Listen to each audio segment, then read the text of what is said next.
So this is our mobile soundscape exhibit. Where do we go from here? Sound waves are just vibrations in the air. Frequencies Signal. of audio from the ocean. Such a vast and strange environment. World of music. As long as you have curiosity, you know there's life. When I look out to the ocean, I get that same feeling as I do when I look up into the stars.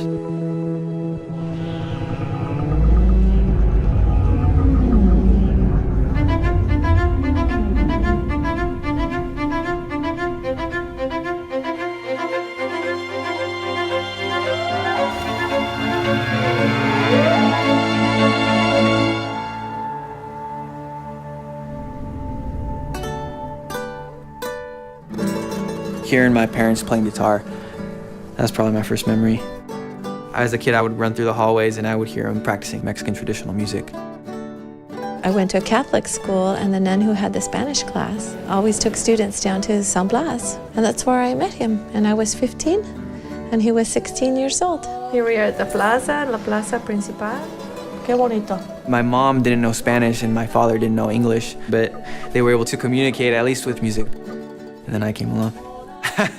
Danny, he was a busy one, very inquisitive when he was little, but his curiosity sometimes got him in trouble. I was not a good student in high school. I didn't have any expectations. I wasn't looking at universities or anything like that. But after graduating, I thought, well, might as well go to community college.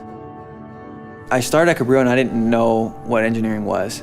As far as I was concerned, it was like a mechanic or something like that. But I started taking some math classes and it was different.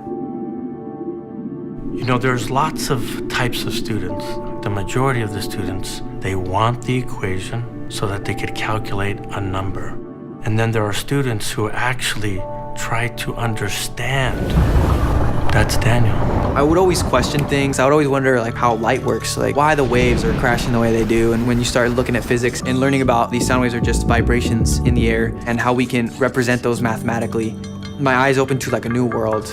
And that's, I think, when it clicked that I knew I wanted to do engineering. Cabrillo College held a symposium where they connect students to research institutions. It was really interesting what Danelle and John were doing. Daniel had a musical background. That's an important part of working on audio, is you have to have an understanding of the way sound works. Light may reach a couple hundred meters in the ocean. Sound can travel thousands of miles. It's not a surprise that many life forms use sound for communicating. Blue whale is the largest animal to have ever lived on Earth, including bigger than any dinosaur.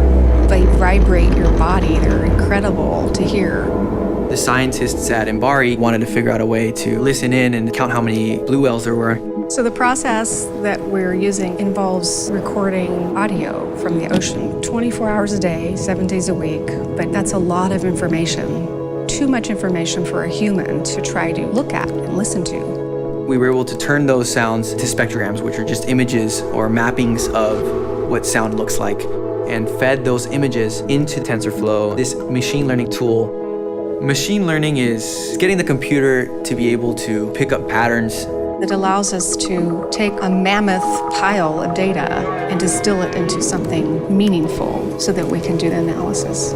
We want to understand how and when they're using all these calls, because that can help us understand their ecology. It can answer a lot of questions about the way we are affecting the marine environment and how we can help conserve it. Daniel was key in developing the software to automatically find the calls for us. Daniel started with the artistry of sound and found a meeting place with the science of sound. That note is this note here.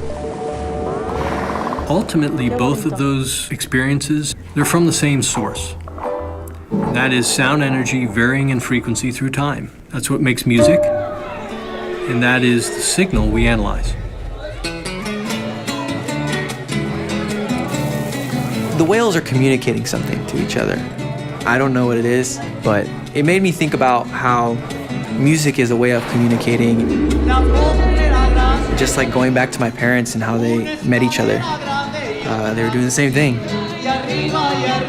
When I was a kid, I didn't think I was going to be a scientist or an engineer. And especially as I grew up, I didn't think I was capable of doing it. School was hard for me, and it still is hard for me. I don't know if I found my passion. I find myself so interested in a lot of different things, but knowing that I'll never stop learning makes me feel pretty lucky.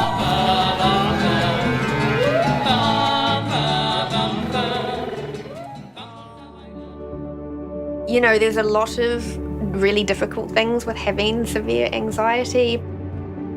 This gave me the opportunity to see the world in a different way.